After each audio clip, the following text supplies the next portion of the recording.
Nakakonfine ng kapuso actress na si Carla Abellana at humingi siya ng dasal para sa kanyang paggaling. Ipinost ng actress ang mga larawan. Sa caption niya ay hirap na raw ang actress at tumihiling sa Panginoon na pagalingin na siya. Hindi niya sinabi ang buong detalye pero todo ang pag-aalala ng mga tagahanga niya at netizen sa mga pinakita niyang letrato. Pati nga ang katrabaho niyang si Bea Alonzo sa seryeng Widow's War ay nagkomento ng yakap, pagpagaling ka, na sinagot ng netizen ang pabiro na sinisisi siya sa nangyari kay Carla kung saan nagbabardagula ng dalawa sa nasabing serye. Celebrity raw ito at gusto ng ibang fans na maging updated sa nangyayari sa idolo nila. Habang ang iba ay sinasabing ang pagkuha ng letrato at teknolohiya ay nagsisilbi na ring diary at journal sa panahon ngayon.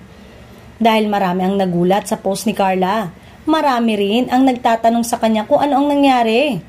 Nakausap si Miss Jackie Cara ng All Access to Artist Management at ayon dito, hindi pa raw alam ang totoong findings sa aktres pero naging sobrang taas daw kasi ng lagnat. Dahil dito ay siguradong hindi pa ito makakabalik agad sa taping ng kasalukuyang primetime series sa GMA7 na Widow's War.